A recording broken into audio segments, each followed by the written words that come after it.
This is Casual Babble.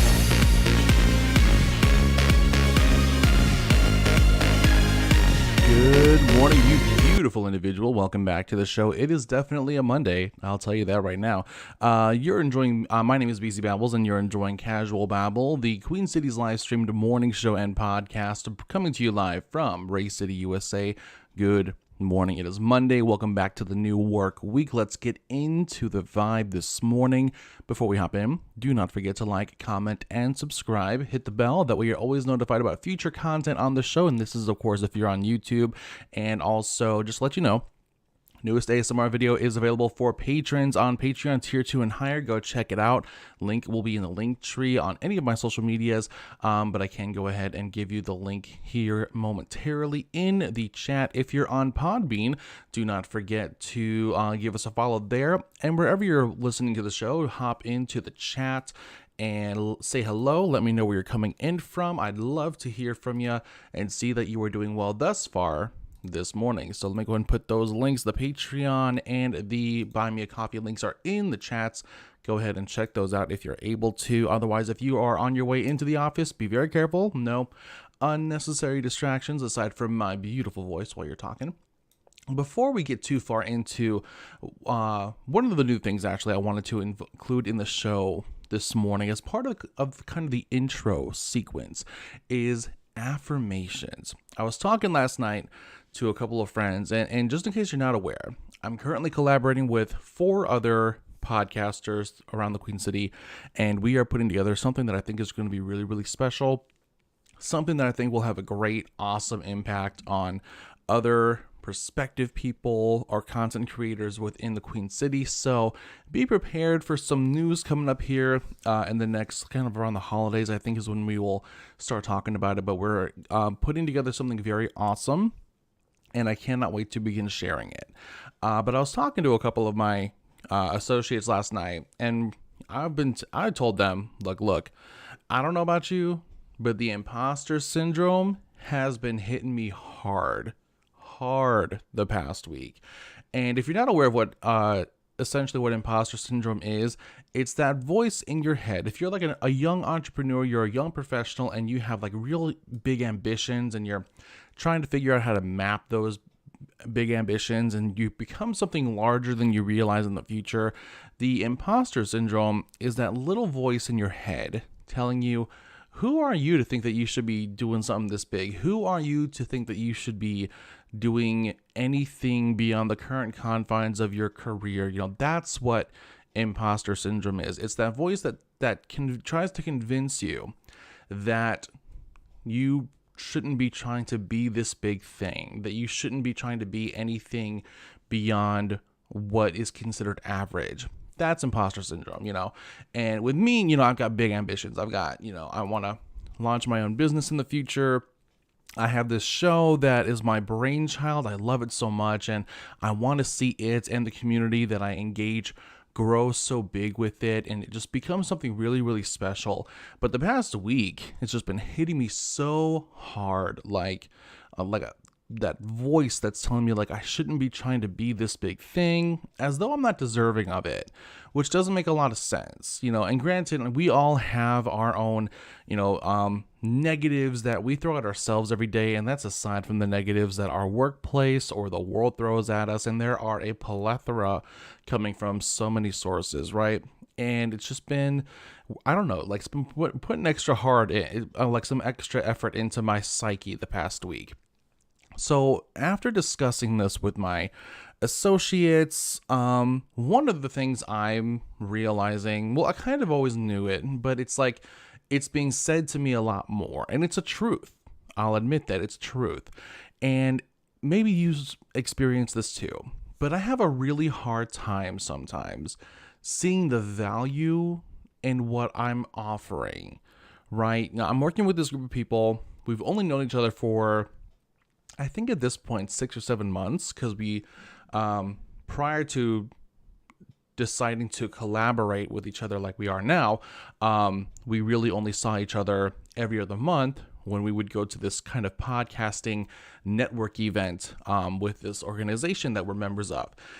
And so one of the things that they've been telling at me recently, and I'm trying to learn how to accept this feedback, is that there's a lot more value to what I'm bringing to the table than what I've allowed myself to be convinced there is. Like I've allowed myself to be convinced that there's not a lot of value in what I'm bringing to the table. But also, I've allowed myself to be convinced that I'm not bringing a lot to the table in the first place. And thankfully, I've got these people around me who are talking at me, telling me that there's a lot more that I bring to the table than I realize. And not only that, but there's also a lot more value than I allowed myself to believe in what I bring to the table. And I think that's something that we as entrepreneurs and young professionals can have a hard time really believing, is that not only is there so much value, but there's a lot that we bring to the table, because we got, again, so many sources of naysaying that come at us on a day-to-day, and that's just outside. That doesn't even consider like the inside sources of naysaying that we contend with on a daily basis. And so I'm trying to learn how to take this feedback that I'm getting from my associates and accept it as truth, that there's not only a lot more than I realized that I bring to the table, but there's a lot of more value than what I believed there was in what I bring to the table. And I say all this because one of the elements I want to add to my intro sequence, and I'm starting this today, is I want to have a moment where we provide ourselves affirmations. My friend Sinitra, who's in this collaboration with me, with this group with me, she told me that she was told by a consultant that she's been working with that she should give herself 7 affirmations and do it for a whole month. So this is what we're going to do today and start doing today. I'm going to do it every single day on this show. And if you follow me on social media, most actively on TikTok and Instagram, all the usernames there are BC Babbles, then I'm going to make sure it's on the social medias too. So to this morning, I'm going to give you my 7 affirmations. Now, granted, I think I'm still going to work on them a little bit just to like get the wording right. But thus far, here's what I got. 7 daily affirmations. Firstly, you are inventive. You are inventive. We have a lot of people saying that a lot of what's been done what can be done has been done, and therefore things that people are thinking up of are not unique. But I'm here to say you are still inventive. 1, you are inventive. 2, your ideas are meaningful. There's value in them. They have presence. They have weight. 3, you are valuable. You are a human being. You have dreams. You have beliefs. You have aspirations, inspirations, intuitions. You are valuable. 4, and this caters to one of my biggest fears, is being left in the dust. And I've had this fear since I was a kid, but I felt it so much more since graduating college because I feel like this really strong core group of people that I had in college have gone so much further than I have in the past 8 years. Almost 8 years, 7 years. But you will not be left behind because you will pave the way. We are all trailblazers in our own right, and it's time we begin to acknowledge that. 5, you are worthy of love and success. Now, I'm somebody who, up to this point, hasn't had a lot of a relationship ever. I've been way too focused on trying to figure out what direction my life is going to take. So it's like not something I've got experience with, but I'm here to tell you that I am choosing to believe I'm worthy of love and success. 6, you are powerful. Everything you have has a presence, has a weight, has an ability to cause motion. So don't forget that.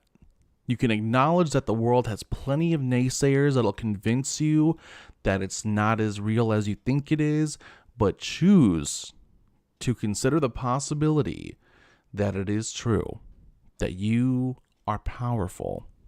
And 7, you are beautiful, and your beauty will transform you. Now, I've never been what I would call a looker.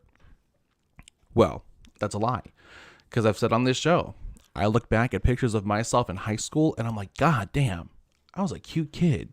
If only I had not been convinced to not have a bit more self-value when I was in high school, I think I'd be a lot better off. But those damn naysayers are there. Even back then, even earlier than then. And they got to me young. They got to me real young. But you're beautiful, and your beauty will transform you. So let's reiterate those 7 daily affirmations. These are ones I've cultivated for myself, but I want you to begin deciding what your affirmations will be, because I'm sure you have some that you deserve to tell yourself. So again, 7 affirmations. 1, you are inventive. 2, your ideas are meaningful. 3, you are valuable. 4, you will not be left behind because you will pave the way. 5, you are worthy of love and success. 6, you are powerful. And 7, you are beautiful, and your beauty will transform you. So take those 7 affirmations, use them to inspire ones that cater more towards you, if there are ones that'll better cater towards you. Because again, these 7 are ones that I've chosen for myself, that I wrote down on my whiteboard after the end of my meeting yesterday. So these are the ones that, for at the moment, I feel are ones that are really important for me. So yeah, affirmations, self-affirmations, I think is a very, very important thing for us to consider for ourselves on a daily basis. Because look, if we don't take the opportunity to convince ourselves that we deserve to be affirmed, if by nobody but ourselves, then we're going to get worn down too quickly, too effectively. And us being worn down does not serve anybody, except for those who want to see us stay stagnant, as opposed to ascending and being something so real that they would feel threatened. And here's the thing, and this is what I was told again by my friend Sinitra yesterday. One of the reasons that you may not be getting the feedback you want, getting the job you want, isn't because you're not worthy of it. Not at all. It's because you might be too worthy of it. Because here's the realness when it comes to the other side of people who are interviewing individuals. It's not only whether or not this person's good enough for the job. The other more self-serving questions that they are contending with are, is this person so good that they could take my job? And therefore, is this person a threat to me? Real talk. That is the other side of every interviewer's process, is deciding, am I bringing in somebody who will just be good at this job, the one that they're coming in for, or will they be coming in and rising through the ranks, which may eventually mean taking my role? And if that's the case, will I be moving up at the same time so that I stay relevant? Real talk. That's the other part of their conversations to themselves or with their team. Because here's one thing I realized when I was released from my last job. As much as I acknowledged the aspects of it that were my fault, at the same time, what I've also realized is that one of the reasons, big reason, that I was let go was because inadvertently, I'm not sure that's the right way to pronounce that word. Anyway, I inadvertently made them realize that I was a threat. Because, real talk, the ways in which they operated a bit were not great. The ways in which people engaged there, not ideal. Super juicy? Oh yeah. Super quasi-scandalous? Absolutely. But I was willing to talk about it. Therefore, I was a threat. And as much as I considered allowing that to be kind of the genesis of my villain origin story, at the same time, I was like, you know what? The way that operation happens over there will come to its own special kind of fruition in time. I don't think I've got to do a whole lot to do anything there. So, but yeah, real talk. That's another conversation people are having. Not just whether or not you can do the job, it's whether or not you'll take their job. But regardless of that, don't let that convince you that you're a bad person. You're out here trying to do your damnedest to not only earn a reasonably and livable wage, but you're out here trying to develop and grow, which means, yes, you are prompting yourself to learn so much on a daily basis that education is going to go somewhere. And it's usually going towards your skills. It's teaching you what ways in which to push the skills that you have at the current level they're at and to develop them further. Does that not make sense? So, of course, does that not also further make sense that development that you are triggering in yourself is not going to cause you to be a lot more capable than even you realized? So capable that to somebody who's in a position to hire you, to a degree, can be pretty threatening. Does that not make sense? I think that makes sense. I mean, tell me if you think that I'm wrong, but I think that makes sense. Honestly, because you are choosing to develop yourself whenever you have the opportunity, you become a threat because you are more capable than you realize. Think about it. Totally your call. Now, before we hop into this morning's submissions, in case you're wondering about how you can submit your own questions, stories, or office gossip, there are two ways in which you can do that. We do have our own Reddit community. It's called Talk Office Gossip. Additionally, you can swing on over to casualbabble.com. There is a page called Submit Your Story, and go ahead and send it in there. I'm putting both of these links in the chat right now. So if you're listening and if you're wanting to at least give these pages a follow so that you can access them more easily later on, go ahead and do so. But those links are now in the chat. Go ahead and check them out whenever you can. But again, it's going to be on Reddit. The community for Reddit is called Talk Office Gossip. And then for casualbabble.com, the page is Submit Your Story. My admin will let you know when your submission is used for the show. And if by any reason, usually for time's sake, if there are any submissions that aren't able to make it into the show, they will be included in the advice column section of the Casual Babble newsletter, which comes out monthly. The last one went out this past Thursday, so it'll be a few weeks before the next one comes out. So 4 weeks from this Thursday, 3 weeks after this coming Thursday, be sure that if you're looking to be a recipient of that newsletter, you go ahead and head on over to the homepage of casualbabble.com. There's a form right beneath the main picture on the homepage called Sign Up and Keep Up.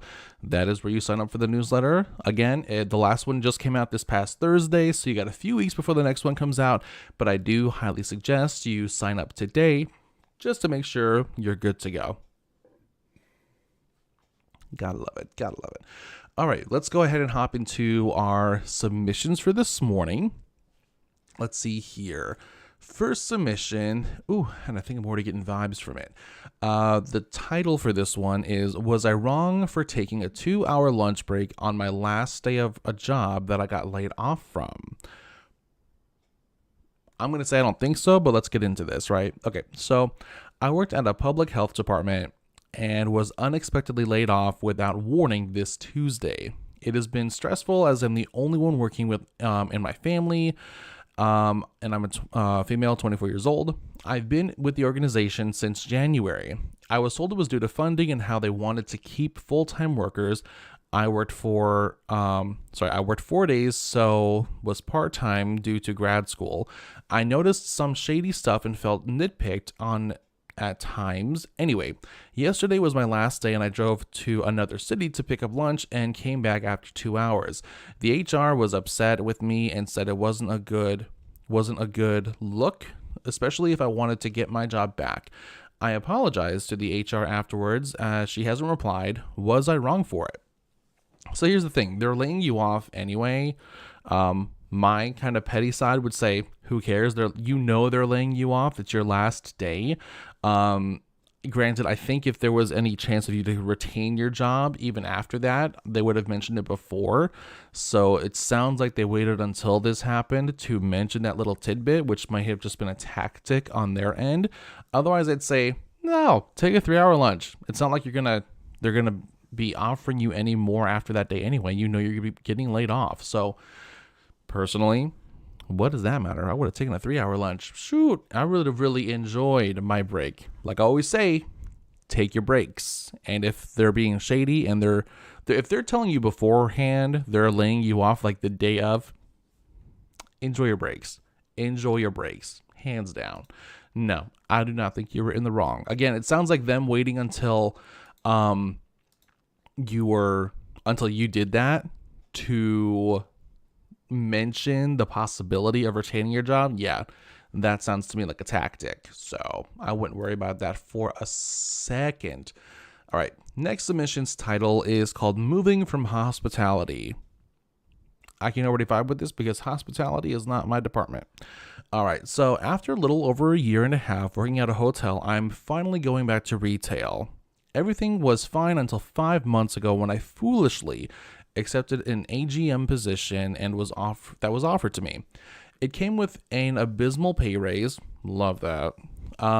Switched to salary, so no more overtime. Had to work at least 48 hours a week, etc., etc. My fiance urged me to find another job after seeing how upset I was, or how upset I constantly was, coming home in tears after working 18-hour shifts, getting consistently called in on my days off with no offer for a different day off, having to cancel doctor's appointments and family outings due to a sudden schedule change, and much more. Yeah, I would have left that job way earlier. Yesterday was the final straw. After working a full audit shift, I got a text from the GM that our breakfast attendant called in sick and she would be in at 7 a.m., normally a normal audit quitting time, to cover for her. 7 a.m. rolls around and I get another text from the GM saying she won't be in until 7:30, possibly 8 a.m.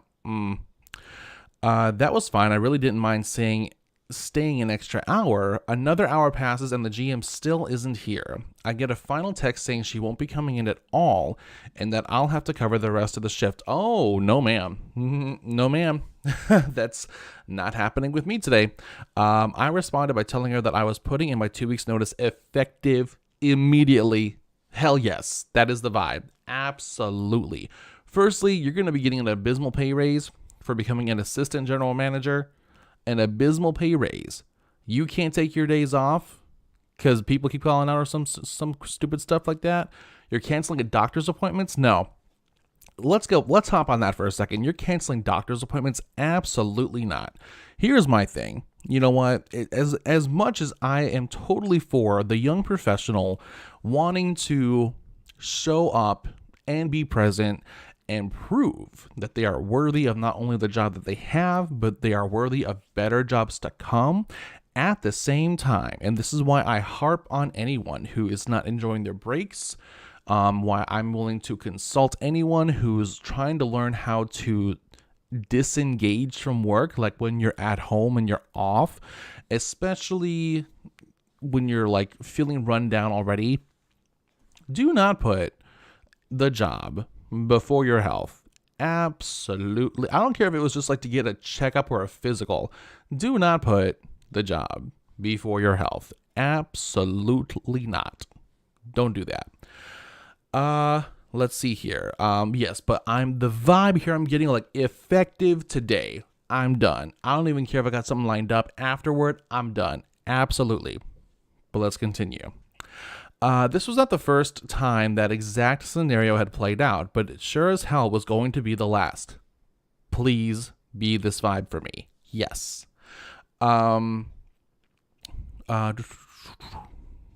Yes. I've still got my 2 weeks left to work before I can finally leave, but I'm so excited to be getting out of here. I'm happy for you. I'm happy for you. A huge wave of relief washed over me after I texted the GM about quitting, and I'm still riding the high. Yes, love this. Wish me luck in braving these last 2 weeks before I can finally leave and start working someplace that treats me better. Here's to hoping some crazy crap won't happen that urges me to leave even sooner. Honestly, why wait for crazy shit to happen? Just do it. But on the other hand, I am not sure I would really mind at this point. I don't mind for you. I don't mind for you. Thank you for reading this. I really enjoy working in hospitality. Okay. I just can't stand working for my crappy boss anymore. I approve. I approve this message, this PSA. If they won't treat you right, then they don't get to treat you at all. Period. I'm 100% about this kind of energy on a Monday morning. Absolutely. Like, have your boundaries set. Do not let those boundaries be crossed. Like, look, I get there's a job. And you know what? The fact that your GM clearly can't handle first of all, it's the GM. You can't do your job, so you want me to do your job? No, ma'am.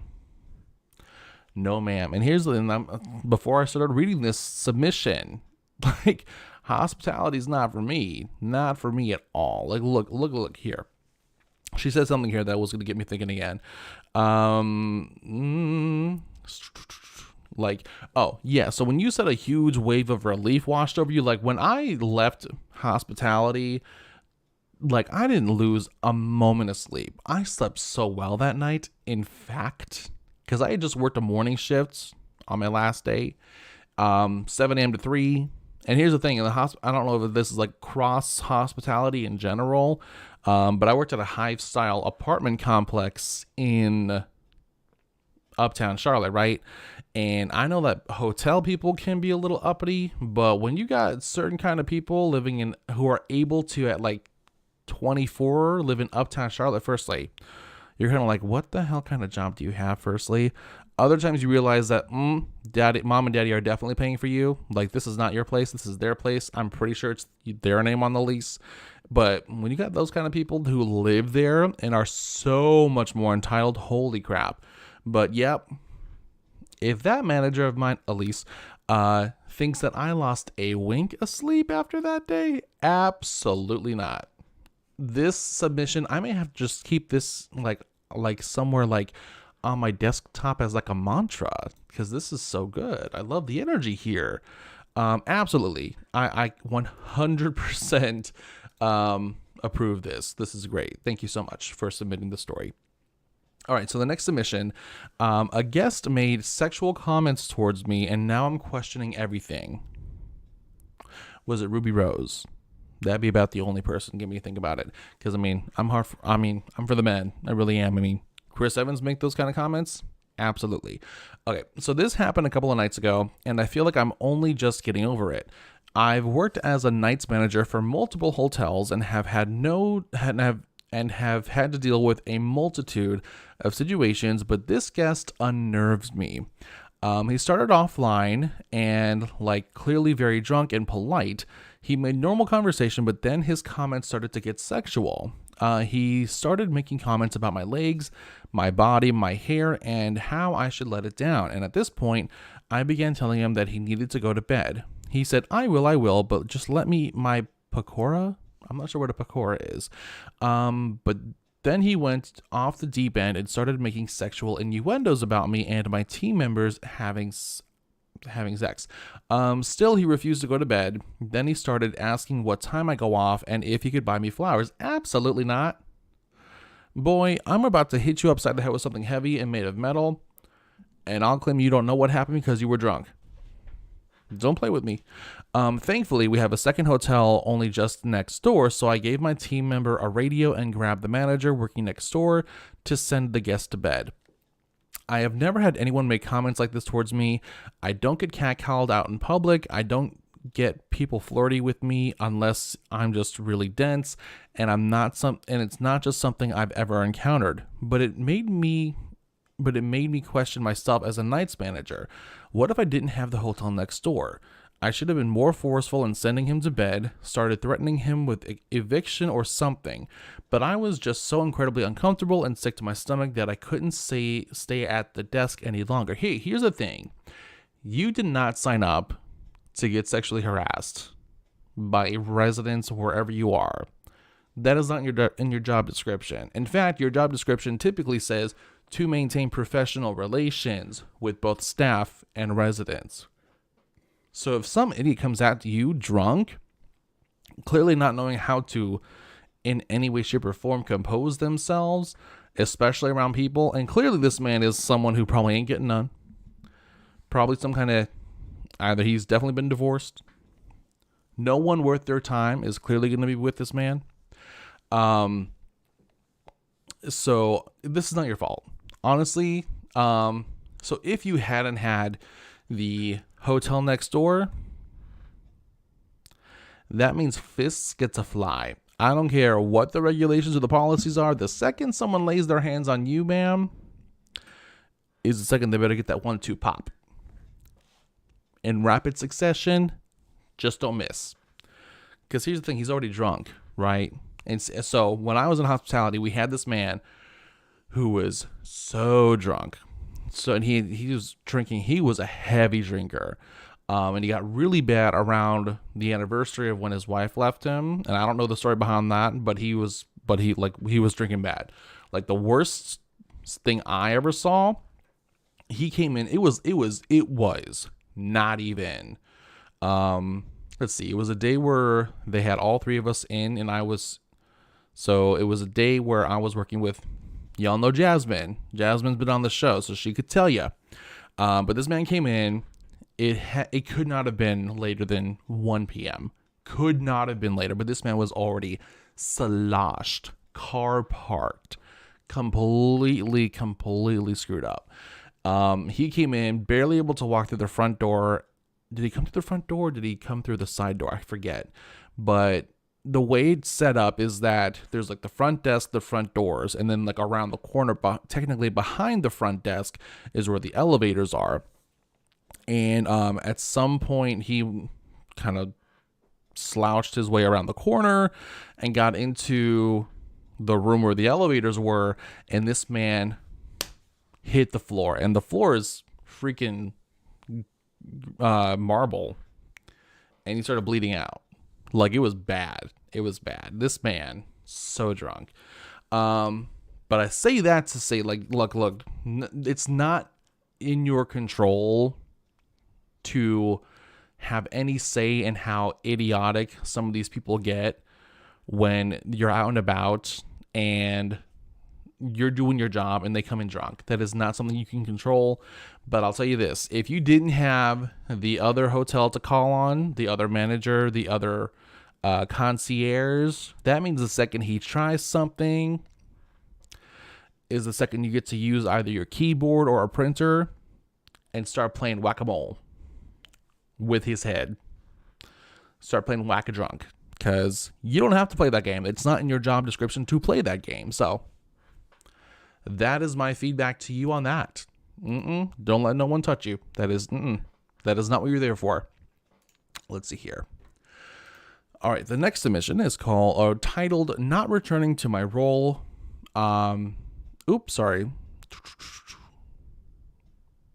After maternity leave. There we go. So I'll restate the title.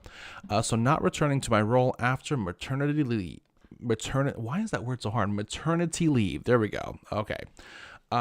So they gave my job to somebody else permanently.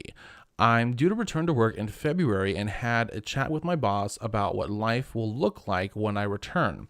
It turns out my position has been permanently filled and they're moving me to another role completely. For context, I've been working my way up and finally landed a people manager role. Now I'll be working in projects and operations, a department that I've got no experience in with no people management involved. How do I navigate this?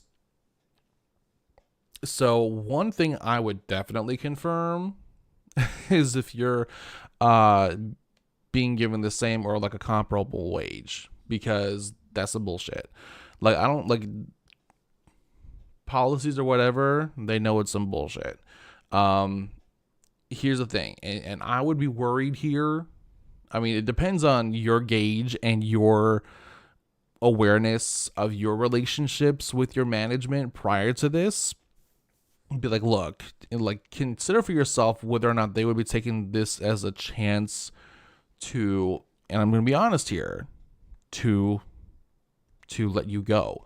Because so many shady companies out there run by idiot people will see someone who's a threat or see someone that they've only pretended to like, and they'll put them in a position that they know this person has no experience in, and there's a higher chance that you may not be able to succeed as well in, and wait for the opportunity to give you the feedback of, you're not doing well here, you're becoming a bit of a liability, we should let you go. I want you to gauge that to be like, for sure, but that's after you confirm if this is the same or comparable position and wage, because it's BS. There's no ifs, ands, or buts. Drop the name of the company just because I'm curious. But yeah, I would definitely make sure that that's another thing to do. Because at the very least, if you're being thrown into, and look, maybe you could find tutorials on YouTube somewhere that can give you kind of a breakdown on this kind of position. Honestly, I'm not sure what a people manager is. I've never personally heard the role. I'm not sure if that's the same thing as like a community manager, which I have heard of before. So in that case, I would definitely kind of look into, again, just kind of like tutorials on like what those positions look like. Do whatever you can to educate yourself, because here's the thing: if they want to be shady and sketchy like that, but you can still move into that other role and still kick ass in that role, teach them who they're dealing with. Like, take every opportunity to teach them who they're dealing with, because at some point either they're going to stop messing with you, or you're going to move on to better things anyway, so it don't matter. So just better yourself. All right. Next submission is titled, How to Handle a Coworker That Actively Causes Massive Issues with Work. Meet him outside. I'm just kidding. Kind of.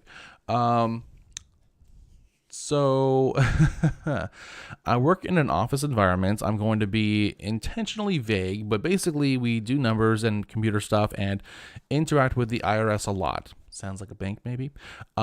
Needless to say, we have to be accurate with our stuff. If we aren't, we get tagged for a fine from them. I take pride in my work ethic and work extremely hard to be efficient and effective at what I do. About 6 months ago, a new employee was hired to take half the load of the section of work that I'm in. This was greatly appreciated as I was overwhelmed due to short staffing at the time and was taking on the workload of multiple people. I was optimistic and glad to finally have someone to help me, except they've done nothing but make my job and work environment worse. Hate to hear it.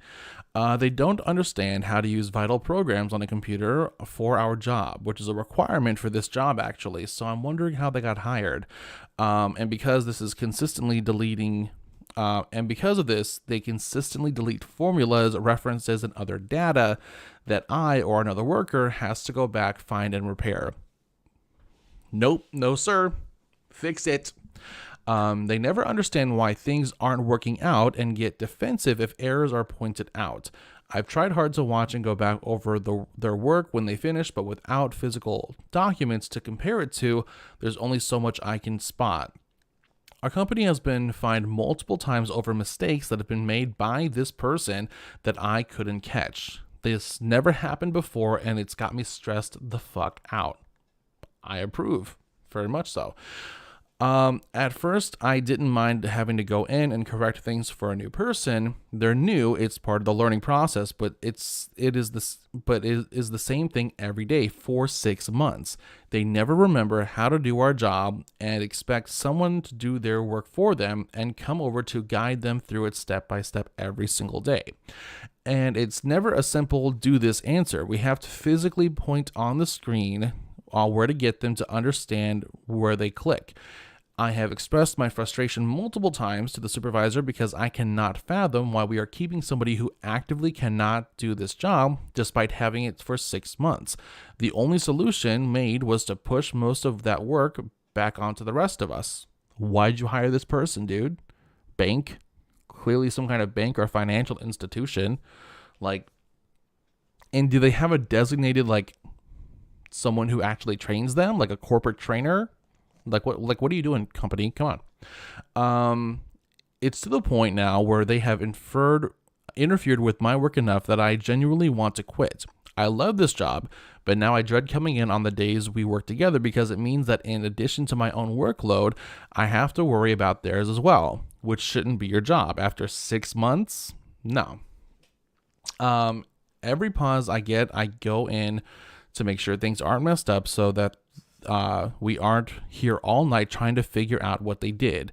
On the days they're off, I'm having to correct things from the past week. I've worked on a lot of really crappy jobs, and this is the first I genuinely felt I was appreciated at.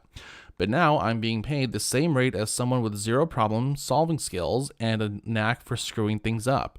If their work is worth just the same as the rest of us, then why are we all trying hard not to make these mistakes and get fined? I can just not do anything correctly and still keep my job, it seems, but that really bothers me. I appreciate that. You should have pride in your ability to do a job, for sure.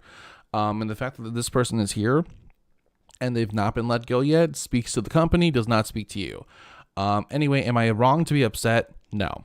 I certainly don't want to leave, but I can't take this working with this person anymore. I don't want to fix mistakes to previously completed days, weeks later because they went back and changed things without telling anyone and left it all wrong and a mess. The lack of response from management makes me think that I'm overreacting, even though they've scolded us about the fines multiple times. And that's how you know right there that you're not overreacting. If they have the gall, the gumption, and the audacity to scold you for fines that result from mistakes that they are not taking the initiative to fix by either teaching this person and getting this person to understand that they need to do their job correctly, and if not, they'll be fired and replaced, that is on them. The fact that they have the gall to scold you about mistakes that they should be putting in the effort to help the team avoid, that is on them. Please tell me the name of this company. What is the name of this company? I would love to talk to this company. I'm obviously not getting direction from my supervisors. Do I just need to nut up and shut up, except that this is my job now and there isn't anything I can do? Do I need to just nut up and shut up, or do I accept that this is my job now and there isn't anything I can do about it? There is. You can leave. And honestly, the way that they are handling things, here's the thing. You can be honest about, and granted, do it in a very decorum-oriented way. You can look for a new job. Honestly, honest to God, make sure you've got all your skills that you use for this job listed out, so you know what to pitch to a new company. And just be like, look, honest, and you don't even have to mention this. Just be like, look, the team is great, but what I said in the past and why I've left jobs for better jobs is by being honest, and honest to a degree, and just saying that the environment's growth opportunity isn't as feasible as I was hoping it would be. Your company seems to provide a more feasible growth opportunity. Move it like that. But there is absolutely something you can do. You can leave. And if they're not going to fix this and you can line something else up like that, don't even put it 2 weeks in. Because clearly they've got no issue throwing you under the bus blaming you for something that, one, is not your responsibility to fix. It is their responsibility to bring somebody into the team who can do the job and who can learn to do the job after 6 months. Absolutely not. 100% absolutely not. Leave. That is my advice to you. Get a new job. Get a better job. I know you can find one. I know you can find one. So just go do it. That'll be it for this morning. Thank you so much for everyone who joined in this morning on YouTube or Podbean. I truly appreciate all of you. And again, if you're looking for ways to support the show and the channel for BC Babbles, go ahead and check out the links in the chats right now. There's Patreon, and again, the newest ASMR video is available for Tier 2 patrons and higher. It'll be available for patrons only for 4 days. It'll be officially released to the public this coming Friday, so get to enjoy your ASMR 4 days earlier. Additionally, if you want to submit your story, check out the Reddit community called Talk Office Gossip, or check out the website or the page on casualbabble.com called Submit Your Story. Those links are in the chat as well, and they will be in the description of this episode on YouTube, which will be available right after this. I do hope you have a great day, and I will see